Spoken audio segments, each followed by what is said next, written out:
Board का वो आदमी जिसने ये काम किया है मेरे सामने आ जाए तो क्या कहें, हम उसके साथ हम क्या करेंगे हमको भी नहीं पता है।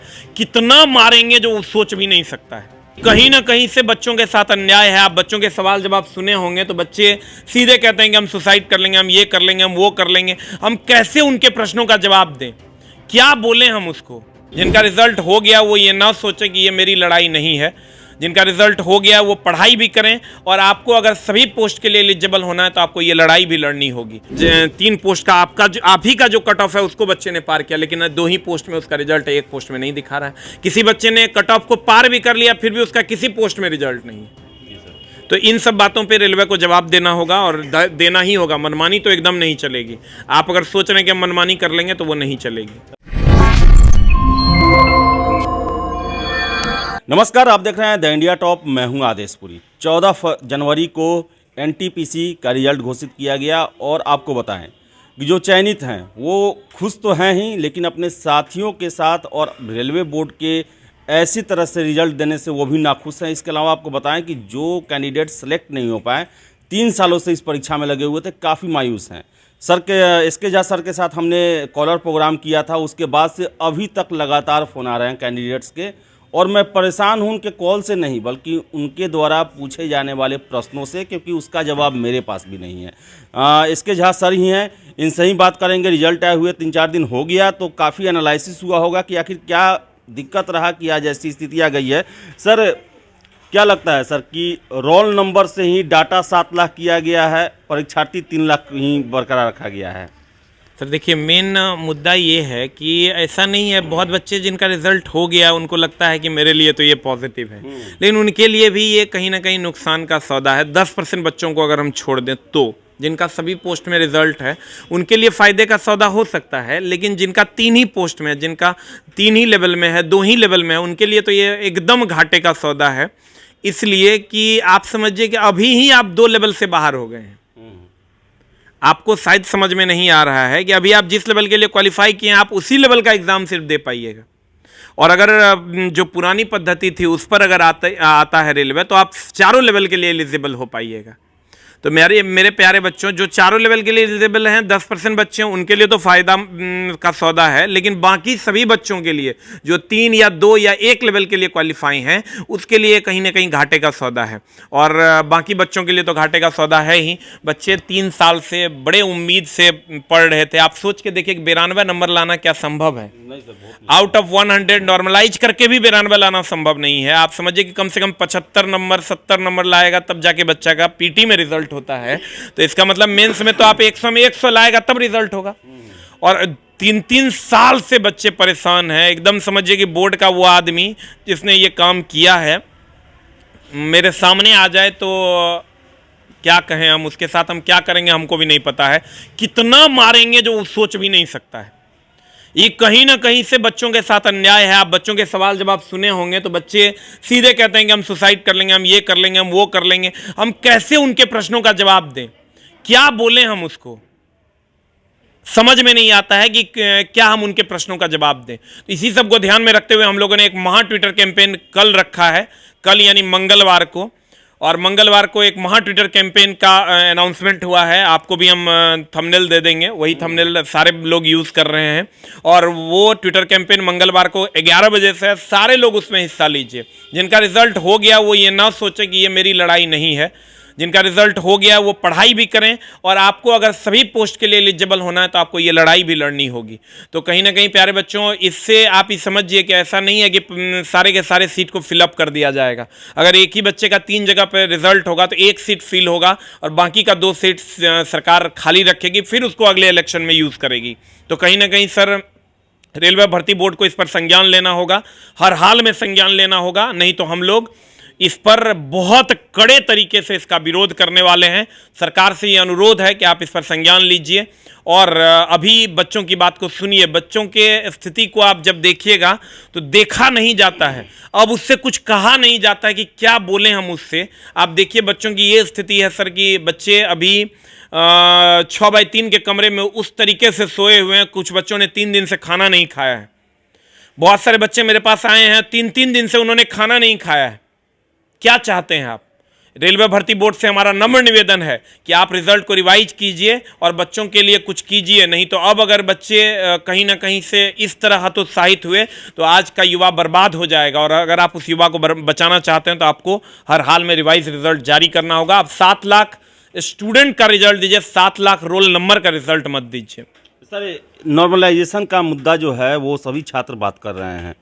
सर, क्या हुआ है सर? नॉर्मलाइजेशन क्या नहीं किया गया है या गलत किया गया है, या फिर कुछ एक होता है ना, एक जैसे कि एग्जाम में अपनाया जाता है कुछ नंबर ऐड करके, कुछ ये करके, जिससे होता है कि कट ऑफ ज़्यादा चला जाता है। क्या वैसा कुछ गड़बड़ हुआ है क्या? नहीं, देखिए, नॉर्मलाइजेशन पे हम लोग इसलिए सवाल नहीं उठा सकते हैं क्योंकि नॉर्मलाइजेशन वो आरडीबी में सॉफ्टवेयर से होता है, वो कोई आदमी नहीं करता। वो रिलेशनशिप डेटाबेस मैनेजमेंट सिस्टम एक सॉफ्टवेयर है, उससे होता है। उस पर आप सवाल खड़ा नहीं कर सकते हैं। वो अलग बात है कि नॉर्मलाइजेशन से अगर फायदा है तो नुकसान भी है।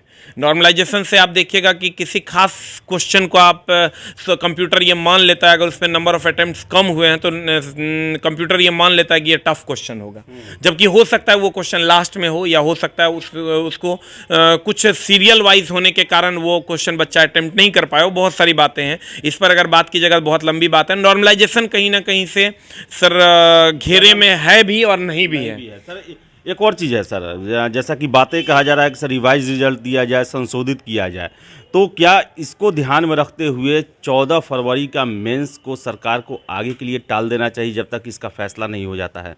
सर देखिए, ये बहुत बड़ा इशू नहीं है। अगर सरकार चाहेगी तो 3 दिन में ये रिजल्ट फिर से आ जाएगा। अच्छा, अगर रेलवे भर्ती बोर्ड चाहेगी तो 3 दिन के अंदर ये रिजल्ट फिर से आ जाएगा, इसमें कहीं कोई दो मत नहीं है, और एग्ज़ाम टाइम से भी हो जाएगा। लेकिन वो चाहे तो उसकी तमन्ना तो हो कि 35,000 को हमको ज्वाइन करवाना है। यहाँ तो तमन्ना ही गलत है कि 15,000 को ज्वाइन करवाना है। तो यही सबसे बड़ा प्रॉब्लम है। अभी देखिएगा, कुछ बच्चे कहते हैं कि नहीं तो सर मेरा तो रिजल्ट हो गया, हम तो निश्चिंत हैं। अरे मेरे दोस्त, जहाँ 35,000 में तुम फाइट कर रहे थे वहाँ 15,000 में फाइट करोगे तुम, और जहाँ तुम 4-5 लेवल के लिए फाइट कर रहे थे वहाँ तुम 2 लेवल के लिए फाइट करोगे, तो तुम कहाँ से सर फायदे में हो? ये तो समझने वाली बात है। लेकिन सर हम चाहेंगे कि इस पर ट्विटर कैंपेन में सभी लोग हिस्सा लें और पुरजोर तरीके से हिस्सा लें ताकि इसका रिजल्ट आए। सर एक और मैं प्रश्न पूछना चाहता हूं कि फरवरी में ग्रुप डी का एग्ज़ाम होने वाला है, मैक्सिमम सेलेक्टेड है, ग्रुप डी में भी फॉर्म फिलअप किए हुए हैं, उसका भी रिजल्ट जारी किया जाएगा, तो क्या आपको लगता है सर उसमें अगर 20 गुना रिजल्ट जारी किया जाना उतना सही नहीं है? क्योंकि देखें तो 35,000 लड़का तो ज्वाइन नहीं करेंगे, लगभग का सिलेक्शन उसमें होगा ही होगा, तो क्या वो भी एक दायरा बढ़ाना होगा कि 20 गुना से ज़्यादा हमको 40 गुना या ऐसा रिजल्ट देना होगा? वहाँ देखिए, वहाँ वेटिंग में बच्चों को रखा जाता है, क्योंकि उसमें मेंस नहीं है। तो मेंस नहीं है तो वहाँ पर वेटिंग में बच्चों को रखा जाता है, और अगर जो बच्चे ज्वाइन नहीं करते हैं तो नेक्स्ट लॉट में फिर वेटिंग वालों को सीट अलॉट कर दिया जाता है, जो कि अभी हुआ भी है।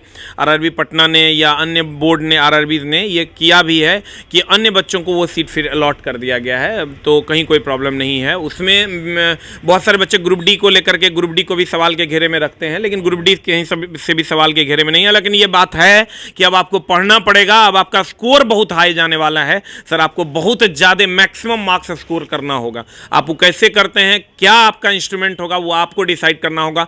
बुक्स, टीचर, जहां से दिल करो, ग्रुप डिस्कशन, सेल्फ स्टडी, कुछ भी कीजिए, लेकिन अब आपका कट ऑफ, वो जो पहले वाला कट ऑफ था 65-70, उससे कहीं ना कहीं ये पार करने वाला है। आपको 80 से 85 100 में अटेम्प्ट लेना होगा, और 80 नंबर तो कम से कम 75 से 80 के बीच आपको मार्क्स लाना होगा, तब जाके आपका रिजल्ट हो। सर एक और प्रश्न आ रहा है मार्क्स को लेकर ही, कि बहुत सारे बोल रहे हैं कि मैंने इतना अटेम्प्ट किया लेकिन और इतना मेरा गलत हुआ, लेकिन उससे कम नंबर दे दिया गया। ये बहुत ज़्यादा मामला आ रहा है। फ़ोन ऐसा मेरे पास इसके लिए लगभग सैकड़ों फ़ोन आ चुका है। कुछ और मामला भी है, जैसे किसी बच्चे का कट ऑफ पार है लेकिन उसका रिजल्ट नहीं है। नॉर्मलाइज स्कोर जो दिया गया है, और नॉर्मलाइज स्कोर के हिसाब से उसका कट ऑफ पार है लेकिन उसका रिजल्ट नहीं है, फिर तो ये तो गड़बड़ हुआ सर। ये एकदम गड़बड़ है। और ऐसे एक नहीं, बहुत सारे एग्जाम्पल हैं जहां पर कट ऑफ पार है। अब देखिएगा, बच्चे का उस बोर्ड का कट ऑफ अगर किसी पोस्ट के लिए 72 नंबर गया तो बच्चे के पास 73 नंबर है, लेकिन उसका नाम नहीं है लिस्ट में। तो अब ये कहाँ से गड़बड़ी हुई है, इस चीज़ को भी बोर्ड को क्लियर करना होगा। ऐसे बहुत सारे केसेस हैं हमारे पास, सारे बच्चों ने आरटीआई कर दिया होगा आज, तो उनका भी जवाब बोर्ड को देना होगा। उसके लिए भी बोर्ड को तैयार रहना चाहिए कि उसका क्या जवाब। अब आप ही सोच के देखिए कि अगर मान लीजिए किसी बच्चे ने 3 पोस्ट के लिए क्वालिफाई किया, 3 पोस्ट का आप ही का जो कट ऑफ है उसको बच्चे ने पार किया, लेकिन 2 ही पोस्ट में उसका रिजल्ट है, 1 पोस्ट में नहीं दिखा रहा है। किसी बच्चे ने कट ऑफ को पार भी कर लिया, फिर भी उसका किसी पोस्ट में रिजल्ट नहीं है। तो इन सब बातों पे रेलवे को जवाब देना होगा और देना ही होगा। मनमानी तो एकदम नहीं चलेगी। आप अगर सोच रहे हैं कि हम मनमानी कर लेंगे तो वो नहीं चलेगी। सर अंतिम प्रश्न है कि अंततः तो 35,282 ही कैंडिडेट चुने जाने वाले हैं, लेकिन जो प्रोसेस होता है, अभी जो रिजल्ट आया है जिस पर इतना उंगली उठ रहा है, सर आपके हिसाब से भी रेलवे बोर्ड को क्या करना चाहिए जिससे परीक्षा भी सही से हो, छात्रों में हताशा, निराशा और अन्याय की भावना भी ना आए? अभी क्या करना चाहिए उसको? देखिए, अभी रेलवे भर्ती बोर्ड को जो पुराना ढर्रा था उसी पे उसको रिजल्ट देना चाहिए।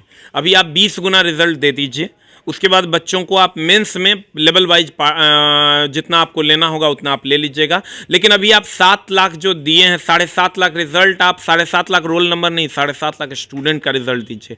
अर्थात अभी आप उसको लेवल वाइज ना बांटकर उसको आप मेंस में लेवल वाइज बांटिएगा। आज तक ऐसा ही होता आ रहा है हर एग्जाम में। सिर्फ हम इस एग्ज़ाम की बात नहीं कर रहे हैं। आप अगर आईएएस के एग्ज़ाम को भी देखिएगा, बीपीएससी के एग्ज़ाम को आप देखिएगा, तो हर जगह वही होता है कि मेंस में छांटा जाता है। और ये पहला एग्ज़ाम होगा, पहला प्रयोग होगा जहां पीटीए में छांट दिया जाता है।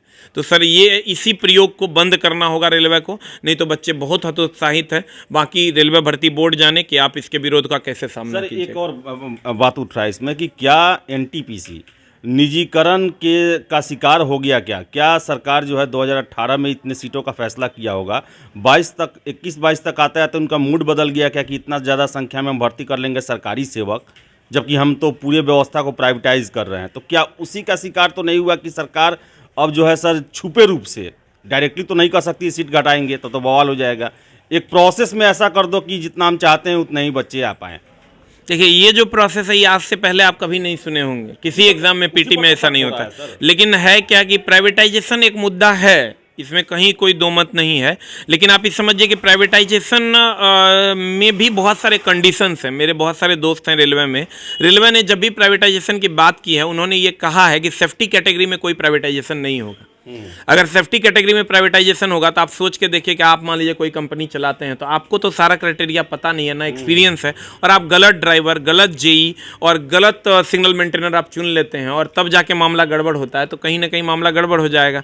तो सीट कम करने की तो एकदम सरकार की का दिमाग में एडजस्ट है कि सीट को कम कर देना है। लेकिन यहाँ पर यह नहीं चलेगा, क्योंकि सारे लोग अभी जागृत हैं और सारे लोग एक महा डिजिटल प्रोटेस्ट की ओर कल कूच कर चुके हैं, कर रहे हैं। तो कहीं ना कहीं सरकार को इस विरोध का सामना करना पड़ेगा। प्राइवेटाइजेशन एक मुद्दा है जिस पर हम लोग अलग से फिर बात करेंगे कि क्या इस पे हो सकता है। तो जैसा कि आप देख रहे हैं कि जब से रिजल्ट आया है तब से तनाव, गुस्सा, फिर से रेलवे बोर्ड के खिलाफ अन्याय की बातें निकल के आ रही है। और इसी को लेकर कल एक ट्विटर प्रोटेस्ट का जो है वो आगाज़ किया जाएगा। और आपको बता दें कि रेलवे के छात्र जब ट्विटर प्रोटेस्ट करते हैं तो बड़ा ही प्रभावी रहता है और लगातार लगभग जो कहें तो नंबर 1 ही ट्रेंड करता है वो। तो सरकार पर सभी तरह से दबाव बनाने का प्रयास किया जा रहा है, क्योंकि ये ऐसा प्रयोग किया गया है जिसके कारण आज छात्र परेशान है और सबसे ज़्यादा सिलेक्टेड भी परेशान है। सबसे बड़ी बात यह है। तो बोर्ड को ऐसे प्रयोग नहीं करने चाहिए जिससे खुद वो झमेले में फंसे और लाखों कैंडिडेट जो हैं वो परेशान हो जाएं, हताश हो जाएं और 3-3 दिन से खाना तक ना खाएं। तो काफ़ी दुर्भाग्यपूर्ण है। और रेलवे को छात्र हित में, जिस तरह सरकार ने किसान हित में फैसला लिया, उसी तरह छात्र हित में भी कुछ ना कुछ ज़रूर करना चाहिए। उन्हें आगे आना चाहिए और जो भी बन पाता है उसको लेकर प्रयास ज़रूर करना चाहिए और हम आशा भी करेंगे कि वो ऐसा करेंगे। तो फिलहाल इस वीडियो में इतना ही। वीडियो पसंद आया लाइक शेयर करें, हमारे चैनल द इंडिया टॉप को सब्सक्राइब जरूर कर लें। धन्यवाद।